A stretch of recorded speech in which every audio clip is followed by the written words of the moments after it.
All right, guys, so we are going to read pages 211 to 234. Lobot. Ever since I was little, the doctors told my parents that someday I'd need hearing aids. I don't know why this always freaked me out a bit. Maybe because anything to do with my ears bothers me a lot. My hearing was getting worse, but I hadn't told anyone about it. The ocean sound that was always in my head had been getting louder. It was drowning out people's voices like I was underwater. I couldn't hear teachers if I sat in the back of the class, but I knew if I told mom or dad about it, I'd end up with hearing aids, and I was hoping I could make it through the 5th grade without having that happen. But then in my annual checkup in October, I flunked the audiology test, and the doctor was like, "Dude, it's time." And he sent me to a special ear doctor who took impressions of my ears. Out of all my features, my ears are the ones I hate the most. They're like tiny closed fists on the side of my face. They're too low on my head, too. They look like squashed pieces of pizza dough sticking out at the top of my neck or something. Okay, maybe I'm exaggerating a little, but I really hate them. When the ear doctor first pulled the hearing aids out for me and mom to look at, I groaned. "I am not wearing that thing," I announced, folding my arms in front of me. "I know they probably look kind of big," said the ear doctor, "but we had to attach them to the headband because we had no other way of making them so they'd stay in your ears. See, normal hearing aids usually have a part that wraps around the outer ear to hold the inner bud in place. But in my case, since I don't have outer ears, they had to put the earbuds on this heavy-duty headband that was supposed to wrap around the back of my head. "I can't wear that, Mom," I whined. "You'll hardly notice them," said Mom, trying to be cheerful. "They look like headphones." "Headphones? Look at them, Mom," I said angrily. "I'll look like Lobot." "Which one is Lobot?" said Mom calmly. "Lobot?" The ear doctor smiled as he looked at the headphones and made some adjustments. "The Empire Strikes Back? The bald guy with the cool bionic radio transmitter thing that wraps around the back of his skull?" "I'm drawing a blank," said Mom. "You know Star Wars stuff?" I asked the ear doctor. "No Star Wars stuff," he answered, slipping the thing over in my head. "I practically invented Star Wars stuff." He leaned back in his chair to see how the headband fit and then took it off again. "Now, Augie, I want to explain what all this is," he said, pointing to the different parts of one of the hearing aids. "This curved piece of plastic over here connects to the tubing on the ear mold. That's why we took those impressions back in December, so that this part that goes inside your ear fits nice and snug. This part here is called the tone hook, okay? And this thing is the special part we've attached to this cradle here." "The Lobot part," I said miserably. "Hey, Lobot is cool," said the ear doctor. "It's not like we're saying you're going to look like Jar Jar, you know. That would be bad."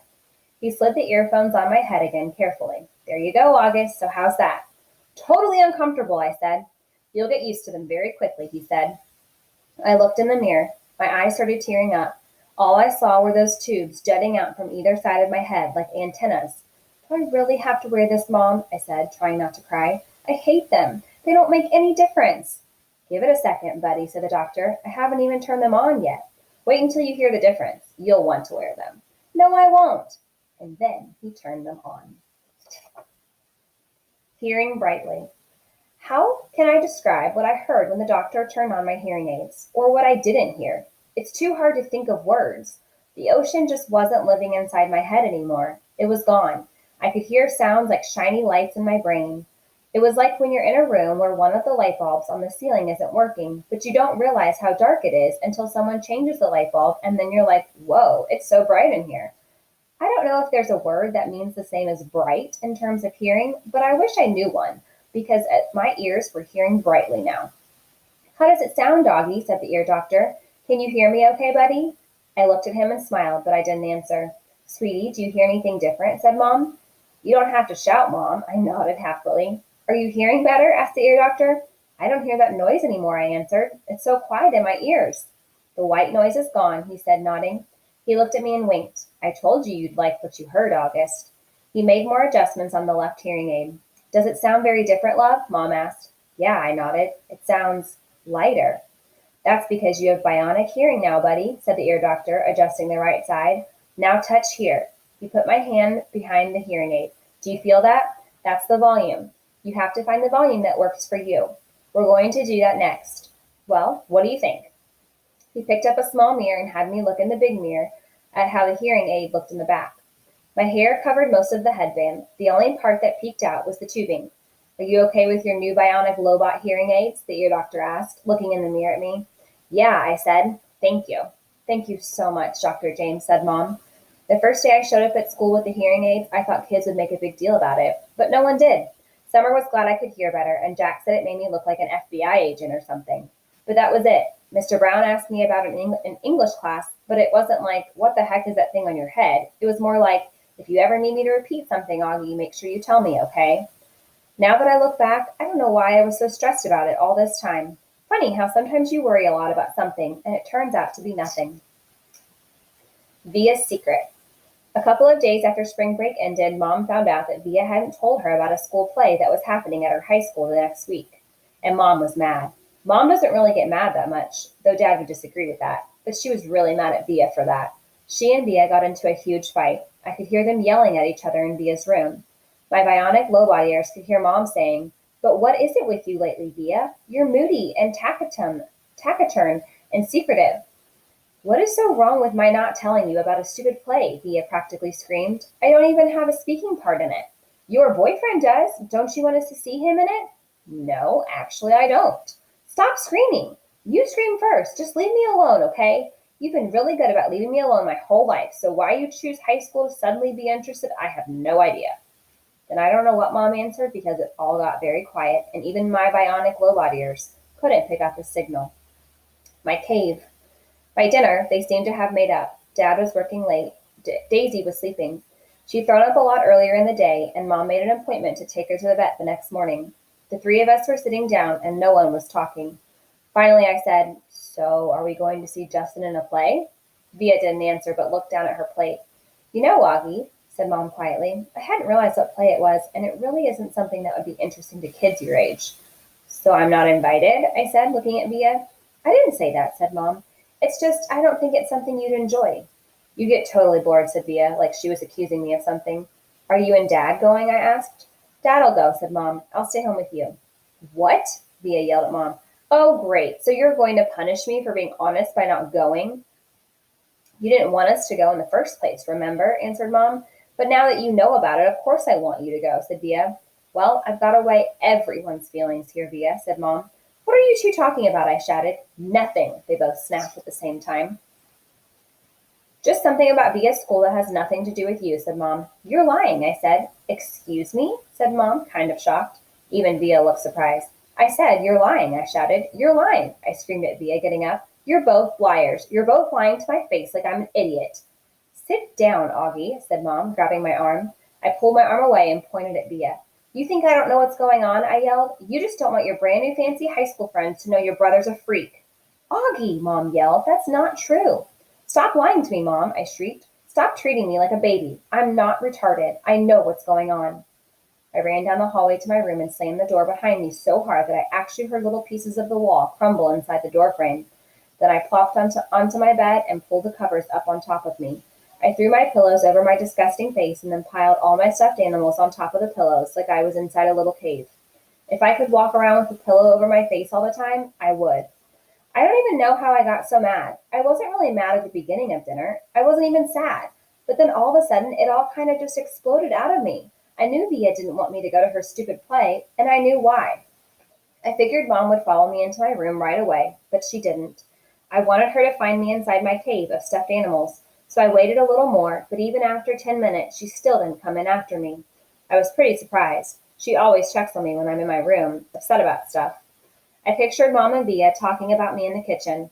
I figured Via was feeling really, really, really bad. I pictured Mom totally laying on the guilt, and Dad would be mad at her when he came home too. I made a little hole through the pile of pillows and stuffed animals and peeked at the clock on my wall. Half an hour had passed, and Mom still hadn't come into my room. I tried to listen for the sounds in the other rooms. Were they still having dinner? What was going on? Finally, the door opened. It was Via. She didn't even bother coming over to my bed, and she didn't come in softly like I thought she would. She came in quickly. "Goodbye." "Augie," said Via, "come quick. Mom needs to talk to you." "I'm not apologizing." "This isn't about you," she yelled. "Not everything in the world is about you, Augie. Now hurry up. Daisy's sick. Mom's taking her to the emergency vet. Come say goodbye." I pushed the pillows off my face and looked up at her. That's when I saw she was crying. "What do you mean, goodbye?" "Come on," she said, holding out her hand. I took her hand and followed her down the hall to the kitchen.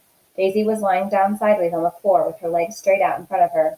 She was panting a lot, like she'd been running in the park. Mom was kneeling beside her, stroking the top of her head. What happened? I asked.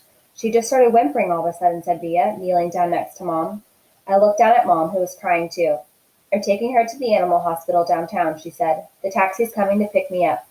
The vet'll make her feel better, right? I said. Mom looked at me. I hope so, honey, she said quietly, but I honestly don't know. Of course he will, I said. Daisy's been sick a lot lately, Augie, and she's old. But they can fix her, I said, looking at Via to agree with me, but Via wouldn't look up at me. Mom's lips were trembling. I think it might be time we say goodbye to Daisy, Augie. I'm sorry. No, I said. We don't want her to suffer, Augie, she said. The phone rang. Via picked it up and said, okay, thanks, and then hung up. The taxi's outside, she said, wiping her tears with the backs of her hands. Okay, Augie, open the door for me, sweetie, said Mom, picking Daisy up very gently like she was a huge, droopy baby. Please, no, Mommy, I cried, putting myself in front of the door. Honey, please, said Mom. She's very heavy. What about Daddy? I cried. He's meeting me at the hospital, Mom said. He doesn't want Daisy to suffer, Augie. Via moved me away from the door and held it open for Mom. My cell phone's on if you need anything, Mom said to Via. Can you cover her with a blanket? Via nodded, but she was crying hysterically now. Say goodbye to Daisy, kids, Mom said, tears streaming down her face. I love you, Daisy, Via said, kissing Daisy on the nose. I love you so much. Bye, little girlie, I whispered into Daisy's ear. I love you. Mom carried Daisy down the stoop. The taxi driver had opened the back door, and we watched her get in. Just before she closed the door, Mom looked up at us standing by the entrance to the building, and she gave us a little wave. I don't think I've ever seen her look sadder.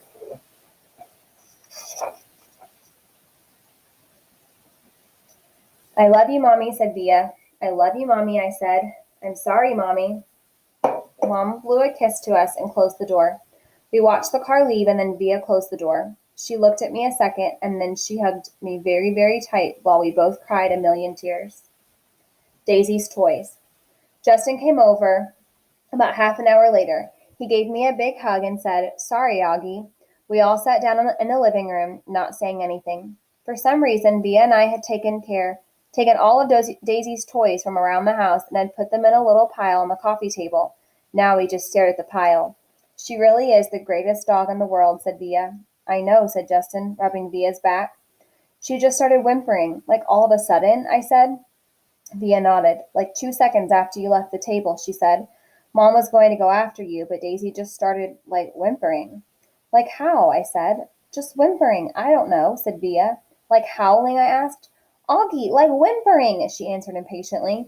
She just started moaning like something was really hurting her, and she was panting like crazy. Then she just kind of plopped down, and Mom went over and tried to pick her up, and whatever, she was obviously hurting. She bit Mom. What? I said.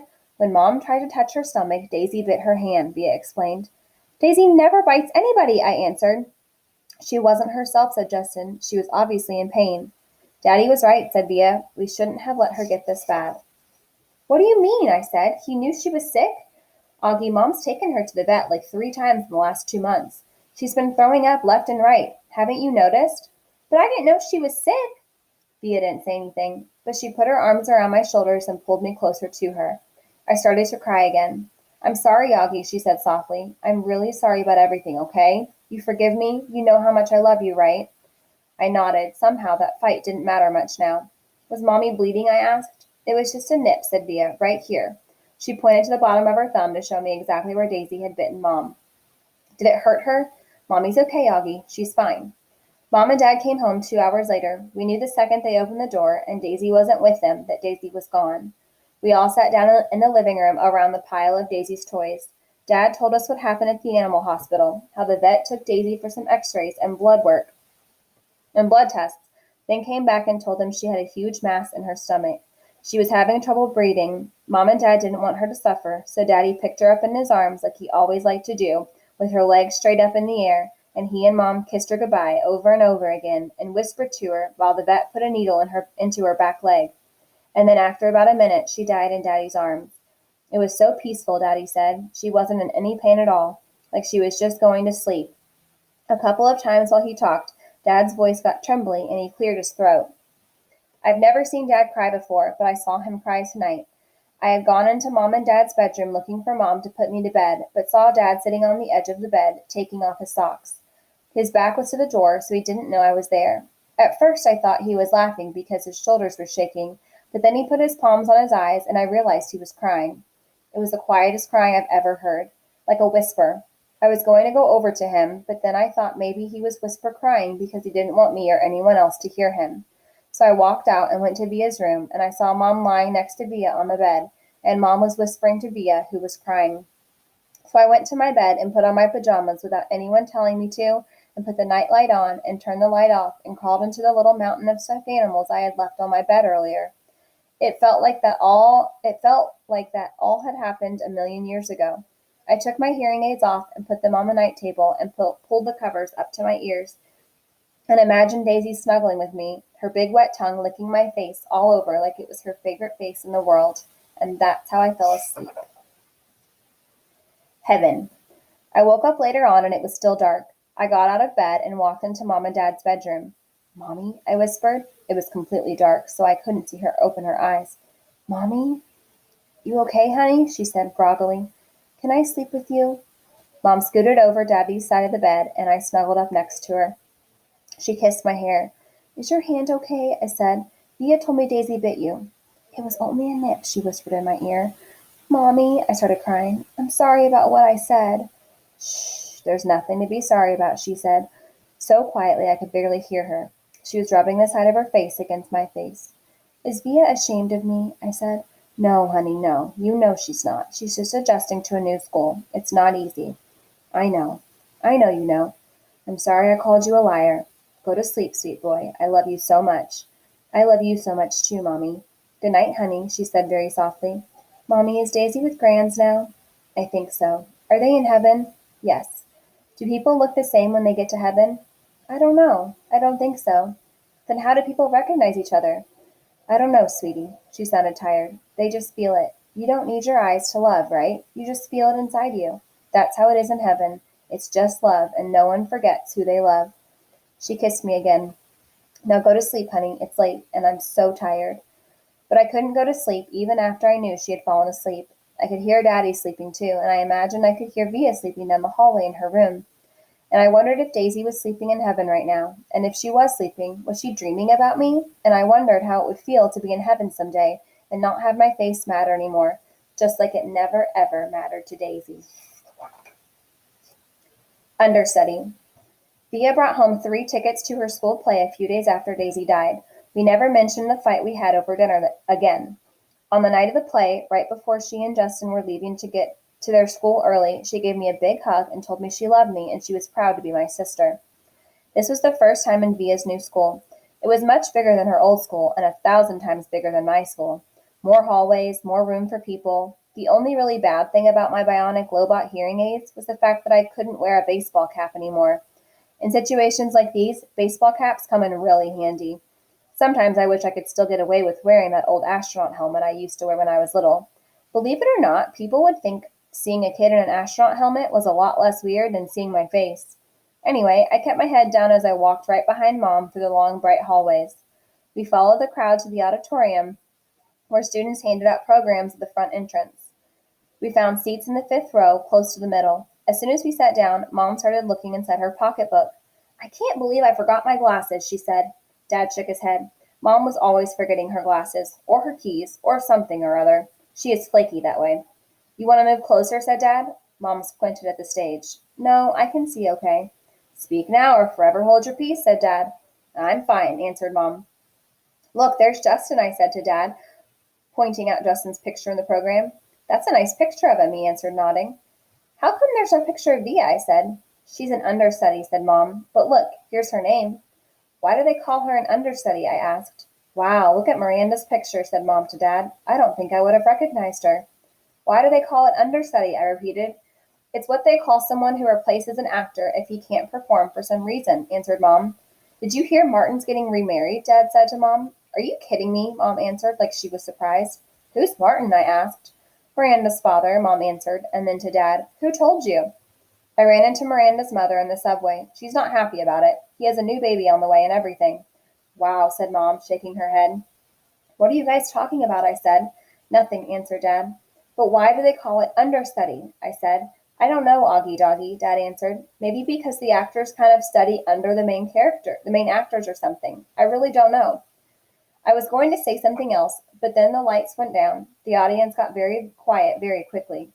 Daddy, can you please not call me Augie Doggy anymore? I whispered in Dad's ear. Dad smiled and nodded and gave me a thumbs up.